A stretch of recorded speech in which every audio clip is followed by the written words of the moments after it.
Destacamos agora a força dos luso-canadianos na política em Ontário. Martim Medeiros, que atua na Câmara Municipal de Brampton e região de Peel, está a dar um passo importante na sua carreira. É o candidato a deputado provincial do Partido Liberal para Brampton Centre. Martim Medeiros tem sido a voz dos luso-canadianos e não só, nos bairros 3 e 4 de Brampton há mais de 14 anos. Filho de imigrantes portugueses, tem formação académica no Canadá e na Europa e um importante histórico de luta pelo fortalecimento das relações entre o Canadá e Portugal. Medeiros é nosso convidado de hoje aqui nos nossos estúdios. Olá, Sr. Medeiros. Primeiramente, obrigada por aceitar o nosso convite. Podemos começar com a explicação dos motivos que o levaram a enfrentar este novo desafio na sua carreira política? Em primeiro lugar, muito obrigado ao CMTV pela oportunidade. É sempre um prazer estar cá e a possibilidade de falar com a comunidade portuguesa aqui no Ontário é sempre muito agradável. Agora, o facto que eu entrei, de facto, é um passo que eu não esperava, a verdade seja, se falasses comigo o ano passado, mas como bem disse que eu sou vereador já há alguns anos e ultimamente, principalmente na cidade de Brampton, nós temos tido sempre esta falta de atenção por parte do governo provincial. Eu dou dados, por exemplo, na cidade de Mississauga há 3 hospitais em funcionamento. Na cidade de Brampton só temos uma. Portanto, nós temos falta de médicos de família, temos uma situação que está ficando cada vez mais grave na cidade em termos de crime e outras situações. E em vez de eu sempre olhar e dizer que é por culpa da província, eu quero ser aquela mudança que eu tanto quero. E por isso eu aceitei, e o facto de ter conhecimento, ter uma relação com o líder Bonnie Crombie, com quem eu conheço desde os tempos da região de Peel, que ela tem sido presidente da Câmara de Mississauga, é uma pessoa com quem respeito e com quem eu posso falar e defender os interesses da cidade de Brampton. Por isso que eu aceitei o convite e de facto cá estou e falta algumas semanas e eu acho que é um passo não só importante para mim, mas é um passo pela comunidade portuguesa, sabendo que há outros candidatos também que estão concorrendo, que é um sinal de, digamos, vitalícia da nossa comunidade que está, digamos, participando nestas eleições. Há uma onda mundial de conservadorismo na política. Acredita que isso pode dificultar os seus planos? O contexto hoje em dia, não só pelo Trump, mas pelo facto que há governos mais de direita que têm sido votados no mundo inteiro, eu tenho, digamos, conhecimento e tenho consciência que isto não é fácil. E por isso é uma decisão que eu tomei nesta onda, sabendo que o conservadorismo está mais forte, mas temos que defender as nossas ideias e eu acho que, digamos, os liberais, principalmente para a comunidade portuguesa, têm um lugar muito especial, porque são anos, a nossa imigração vieram nos anos 60 e 70, durante os governos do Trudeau, e eu sei que as novas gerações não têm tanto aquela ligação, mas os valores são valores com quem que eu respeito muito e são esses valores que eu quero defender nessas eleições. Como representante dos residentes de Ontário, como será a sua estratégia para lidar, por exemplo, com o governo Trump e as suas ameaças ao Canadá? Eu acho que, em primeiro lugar, nós temos que trabalhar em conjunto com o Governo Federal, porque, de facto, quem será o Primeiro-Ministro, seja de partido A ou B, eles é que estão a liderar as relações com, digamos, os Estados Unidos. Eu acho que no nosso papel, seja no Governo do Ontário, devia ser um papel de fazer parte de uma união, das forças das várias províncias, mas sempre em coordenação com o Governo Federal. Portanto, essa ideia que o Doug Ford tentou vender às pessoas, que é a razão que ele chamou as eleições, é que ele precisa de 4 anos para ter uma estratégia para fazer face ao Donald Trump. O Donald Trump nem o conhece, o Donald Trump nunca vai reunir com ele, e essa ideia falsa que ele criou, que o Província do Ontário sozinho é que vai fazer face, digamos, ao Donald Trump, é falso. Agora nós temos de saber que tudo tem que ver com a coordenação com o Governo Provincial, com o Governo Federal, e se nós temos a possibilidade de formar governo, eu sei que a Bonnie Crombie vai defender os interesses do Ontário, mas sempre em conjunto com os líderes do Governo Federal. Muito se falou na dissolução da região de Peel. Qual é a sua posição sobre este assunto? Bem, naquela altura, eu desde o primeiro dia defendi, se o Doug Ford, no seu entender, queria dissolver a região, faça, comunica connosco, faz uma consulta, ele devia ter consultado com as pessoas, consultado. Eu, como vereador, já durante este processo, nunca foi consultado uma vez que seja. Ou seja, nunca teve uma entidade do Governo de Província que disse, olha, nós queremos fazer A, B ou C. Ainda não sabemos qual é o fim dessas ações que o Governo da Província quer tomar. Só para lembrar aos telespectadores, ele anunciou que ia desenvolver a região. Depois anunciou que não ia fazer. E depois, do facto, começou a tirar programas e devolvendo aos municípios. Portanto, nós estamos numa situação caótica, é uma situação de confusão. Portanto, ele tem todo o direito de desenvolver a região, simplesmente tem que explicar onde é que vai, por exemplo, haver serviços de caráter social, porque a região de Peel é que tem essa tutela, tem essa responsabilidade. Ele tem que explicar quem é que vai ser responsável pelas infraestruturas da região, se ele vai depois dar os fundos pela cidade de Brampton, pela cidade de Mississauga, pelo town de Caledon. Portanto, ele tem todo o direito de fazer. Portanto, a minha opinião é o seguinte, se nós sabemos exatamente o que é que ele pretende de solucionar, é depois mais fácil de dizer, ok, a região não está a fazer um bom trabalho ou está a fazer um bom trabalho. O meu entender, eu acho que a região faz um bom trabalho dentro do nosso, digamos, o que é o nosso foco, que é o serviço social, quer as infraestruturas, quer, por exemplo, estradas, o recolhimento do lixo. Portanto, são serviços que nós temos oferecido. Agora, o Doug Ford tirou o recolhimento do lixo, agora vai para os municípios.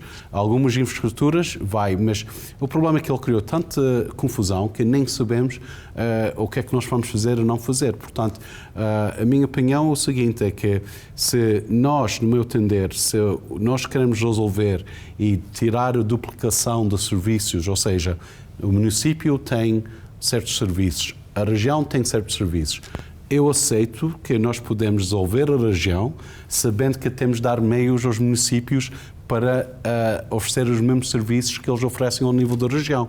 Mas sem saber exatamente o financiamento, quais são os dinheiros disponíveis, é muito difícil de tirar uma decisão, mas de qualquer maneira eu acho que um governo sob a liderança de Bonnie Crombie, que nós conhecemos a região talvez melhor que qualquer outra pessoa, íamos tomar uma decisão baseada em facto, baseada em consulto, e as pessoas vão saber exatamente qual é a decisão, porque vai ser uma decisão transparente. Com este governo nós não sabemos, as decisões que eles têm tomado nunca são baseadas em transparência.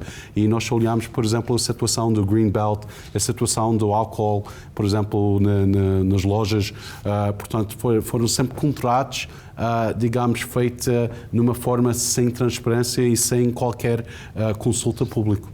Em relação à saúde, há uma pressão para que alguns serviços sejam privatizados, o que pode aumentar ainda mais o custo de vida em Ontário. Como pretende agir para uma saúde universal e eficiente? Em primeiro lugar, eu quero deixar bem público e é uma decisão muito forte que eu tenho sobre isso, que eu estou contra qualquer privatização dos serviços em termos da saúde.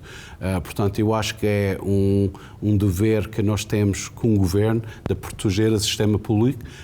Eu acho que muito engraçado quando o governo conservador fala, por exemplo, nós temos um sistema duplo onde as pessoas querem serviço privatizado ou privado que podem procurar os serviços. Só que o problema é que ninguém pensa, e eles querem esconder, é que se há uma falta de enfermeiros, se há uma falta de médicos, se nós temos dois sistemas, ainda vai agravar a situação. Ou seja, obviamente os médicos e os enfermeiros vão trabalhar na área, digamos, privados, se há mais fundos. Portanto, no meu entender, é que nós, em primeiro lugar, temos que ser muito claros em defender o sistema de saúde público e depois temos que financiar e temos que tirar a burocracia, porque falando com médicos, por exemplo, de família, um dos problemas, e muitos deles estão a sair da província, e muitos deles estão a sair desta carreira por causa de, digamos, bagagem burocrática que eles têm que ter todos os dias, ou seja, porque muitos médicos, eles querem servir pacientes, eles não querem passar metade do dia a tratar da papelada, e o nosso partido é muito claro, e o Bonnie Cromley tem sido muito claro, é que não vamos tentar tirar muitos destes processos, introduzir tecnologias que seja muito mais fácil e ter uma equipa dedicada a fazer, digamos, a vida mais fácil aos médicos. Também vamos recrutar mais médicos, que são muito médicos que são formados fora do Canadá e eles não voltem ao país, e nós queremos trabalhar neste sentido também. A geração de empregos é sem dúvida um fator importante para a economia e disso depende do apoio às empresas canadianas. Qual a estratégia neste sentido? A Bonnie Cromley, que é líder do Partido Liberal do Ontário, tem sido muito claro sobre esse tema. Ou seja, ela quer dar tax grants às empresas, por exemplo, dar, digamos, financiamento às empresas que vão apostar em criar emprego. Portanto, eu acho que isso é importante. Também aumentar mais apoios para a formação, porque nós temos notado que o governo conservador não tem apoiado formação como devia ser, principalmente os jovens, e também nós queremos investir mais em o que é que chamam de second career. Nós sabemos que o mercado de trabalho às vezes é muito dinâmica, que a pessoa, por exemplo, que faz formação e vai trabalhar numa área que depois, por causa da tecnologia ou por causa do mercado laboral, vão mudar de vários empregos e várias profissões durante a vida deles. E, portanto, tem que haver este apoio para as pessoas, de ter a possibilidade de, por exemplo, que estão formados numa área, mas ter formação para poder desenvolver, por exemplo, este emprego numa outra forma, onde há mais tecnologia, outra intervenção, e para pessoas que querem mudar. Portanto, dar esse apoio às pequenas e médias empresas para contratar, e também temos que, em termos de economia, diversificar a nossa economia. Digamos, o que é que nós temos e estamos a notar com a situação com os Estados Unidos é que 80% digamos, do importação e exportação do Ontário com os Estados Unidos, portanto, é muito alto quando falamos de 80%, e temos que reduzir. Mas já há anos atrás falava-se nisso, que temos que diversificar, temos que procurar outros mercados, e nós temos mercados privilegiados, por exemplo, na União Europeia, que nós podemos, digamos, importar e exportar mais, abrir mais mercados para as empresas, porque, de facto, o Ontário, esse governo, nos últimos 7 anos, eles têm apostado muito no sector que é um sector mais tradicionais, que agora, por causa da situação com o Trump, vai ser muito complicado, e se nós temos investido em diversificar, abrir outros mercados, ia ser uma situação muito mais vantajosa para as empresas aqui do Ontário. Na sua carreira política, a atuação tem sido de desenvolvimento de projetos entre o Canadá e Portugal. Acredita que, como deputado provincial, vai ser possível conseguir fortalecer ainda mais esta relação? Eu espero que sim. É sempre um privilégio poder, digamos, estabelecer ligações e laços com Portugal e com as várias regiões.